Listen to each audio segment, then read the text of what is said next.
Well, hello YouTubers, and welcome back to the Holtz Mitchell channel. First, I'd like to apologize for the long hiatus and getting new material out. I've been laid up with some kind of a walking pneumonia. Been in and out of all kinds of doctors' offices here lately, and just now getting back on my feet. I've been laid up for about 2 months now, and it's been a long hard row, but I'm getting back there. You can hear it in my voice that the meds that I'm taking are affecting my voice a little bit. Anyway, today's subject is a tool review. Recently purchased this cordless screwdriver here by Fein, or I should say cordless drill. It is a ABSU12. Comes in this wonderful little handy case here. Get that keyboard out of the way. Here's the unit itself.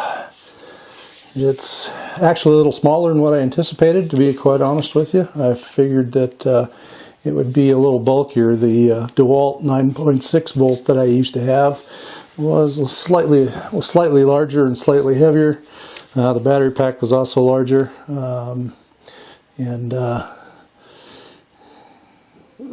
a little bit more different feel. This is a fairly well balanced feel from what I've had in my hand so far. One of the reasons that I'm reviewing this in the internet before I bought this, I did a lot of research and trying to figure out where this thing was made, and couldn't find anything positive. The other thing I wanted to know was about the charger here, whether or not it was a universal voltage input. Some outfits make chargers that you can plug into 110 or from 100 volts to 240. That is not the case with this one. So we'll take a little bit closer look here at some of these items. I'll put in some pictures in between to show you what this thing is some close-ups. Just to clarify here, now Fein is a German company that is in Schwäbisch Gmünd, and their products in general are pretty good. Recently saw a video that AVE put out about the Fein grinder that was made in Germany, and I thought, well, I got to replace all my tools from the burglary, that were stolen. So now I'm purchasing some better quality material to replace all that stuff. So in my research, as I said, I was trying to figure out where this thing was made, and when I was in the store, link in the description below from the outfit that I bought it from. By the way, this is no reflection on Fein or the store. The store that I bought this from, fabulous customer service, great folks to easy to work with. Prices are reasonable, so if you have, and they do have, excuse me, do have a website, so if you're inclined to do online purchases, you can do so. They do carry a lot of name brand stuff of high quality, so you won't get, you won't be disappointed. Anyway, as I looked this thing over, I couldn't find a nomenclature plate on it, and as the salesman was registering this thing for the 3-year warranty it comes with, found the nomenclature plate right here in the base underneath the battery.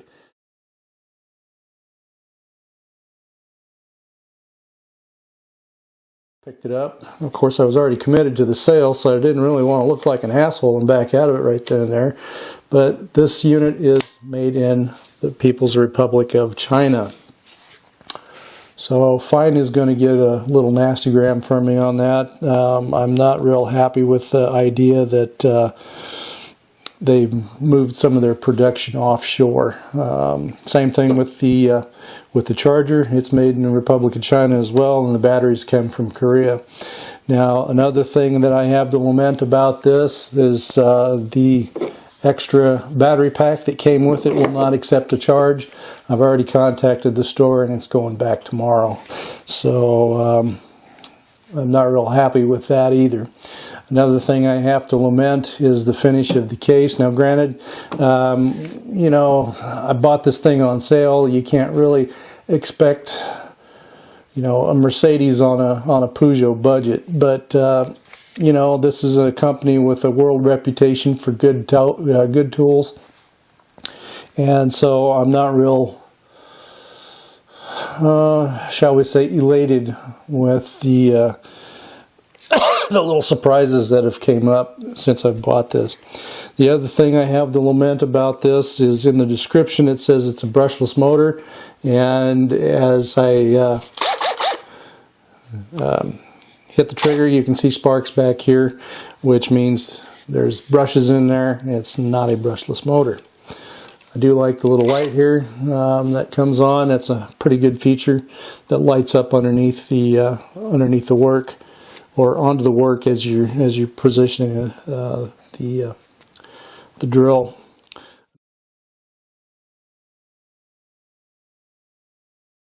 Another nice feature that this has is a let me zoom you in here.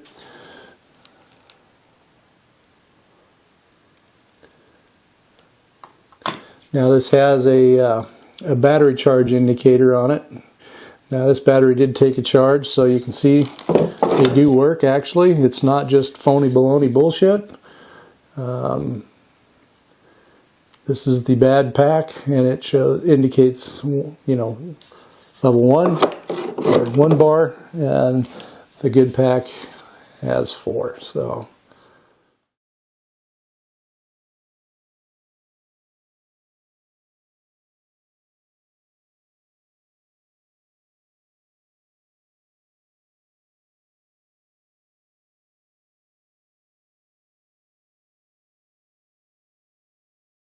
the other thing I do like about this, this chuck is 1 to 10 millimeters. So from 1/32 to 3/8 by Röhm, which is a German manufacturer. I'm not sure if this chuck is made in China or Germany. It doesn't say on it. It has a little bit of slop to it, so I'm kind of wondering if it's also manufactured offshore. The knurling on it is pretty aggressive. I mean, it's fine, but it's coarse enough to when you grab a hold of this thing, you actually have something in your hand.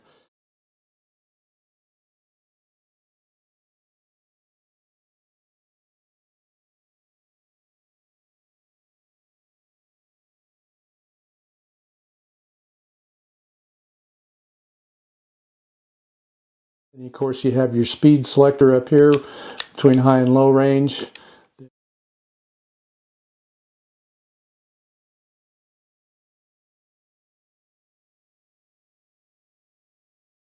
The directional here, the button right here at the trigger for forward and reverse. Then your battery catch release right here.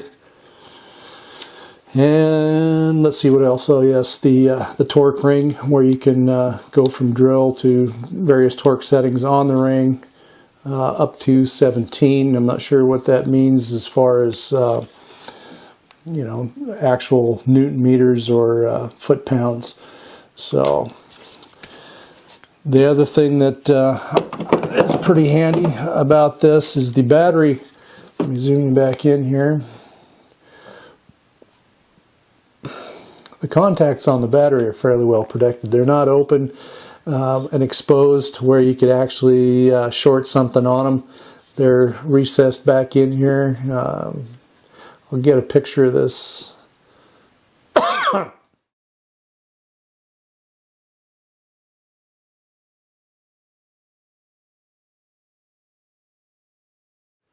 But you can see they're back in there a little ways. And then of course you have the indicator, you know, negative, positive. So moving on, we're going to do a partial review of these Forstner bits here by Bruck. They're from Freudenberg, up by Cologne in Germany. One of the nifty things about these, and I've showed this before, is this tip in the middle can be adjusted. Now there's a little set screw right there, and you can bring this tip, this center tip, in and out. And this is handy because this acts as a guide for the bit.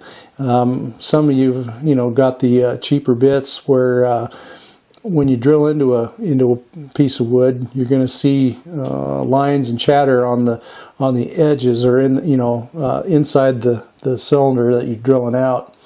So when you have a longer guide tip, you can actually prevent that chatter. The other nice thing about it is if you stick it out and you have to bring your bit in at an angle, you don't your bit doesn't deflect off the work and start chewing up the board or the wood that you're trying to drill into. You can actually bring it in at a slight angle without the thing bouncing away from you. So let's stick this in here.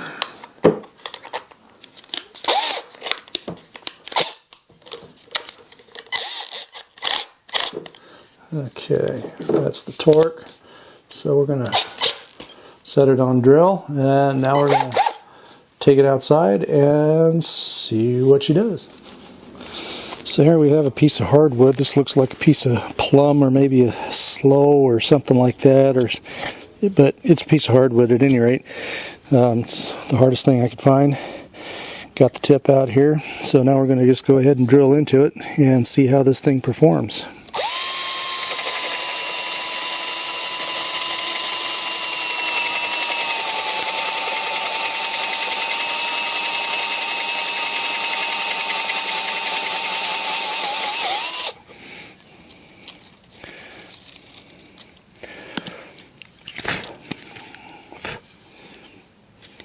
Okay, I'm going to bring this in real close, show you the hole here. Let's see if we can see that. As you can see in the bottom, fairly smooth, and the edges of it are also chatter free. This is the hole I drilled yesterday from the first shoot, and you can see there are some chatter marks on the inside here. That's because the tip of the bit was back into the shaft of the bit. I mean, I didn't have it sticking out as far. So let's take this on back inside. So the test was fairly satisfactory, at least from my point of view anyway. I mean, this is only a 12-volt drill. It's not going to have all the torque in the world, so it's not going to be breaking any land speed records in that department anytime soon. Now, here's the charger, and of course this kit also comes with a clip, tool belt clip, so that way you can clamp it on here. It goes on the base of the unit here. I'm not going to put it on there. I'm not really too worried about this sort of thing. The case can accommodate it, but I really don't care about it. Anyway, here's the charger, the indicator lights. You have red, yellow, and green, and it's just here's some video footage of the thing charging.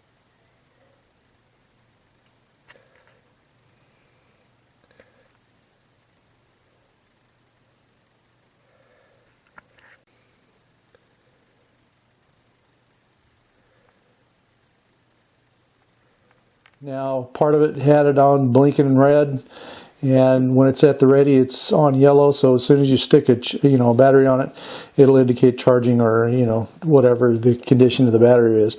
So if it's flashing red, the battery's kaput. There's also or the temperature is this thing is temperature dependent. So if you're between the ranges of 0 and 45 degrees Celsius, the charger won't operate properly. Why they chose that range, who knows? Anyway, flashing greens mean charge, and then steady green means it's fully charged and ready to go. So flashing red means there's something kapooey with it. So, and again, made in China. This particular unit is good for 220 to 230 volts. So the folks that are, you know, planning on buying this and taking it back to the States like me, you're going to have to end up buying a new charger when you get back to the States.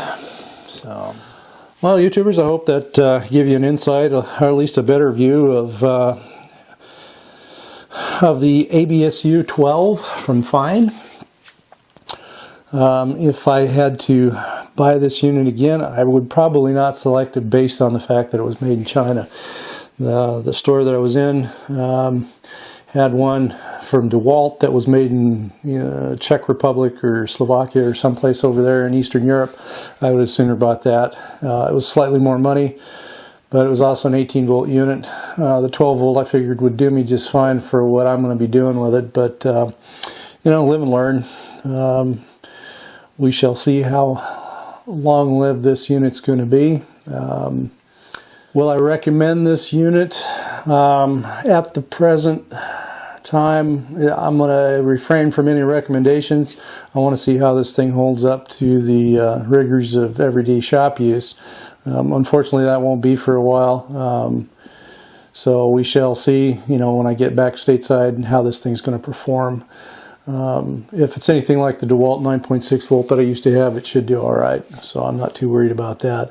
I will say that the chuck does grab better than the DeWalt chuck. But as far as the longevity of the unit goes, again, that just depends on how well it's going to hold up.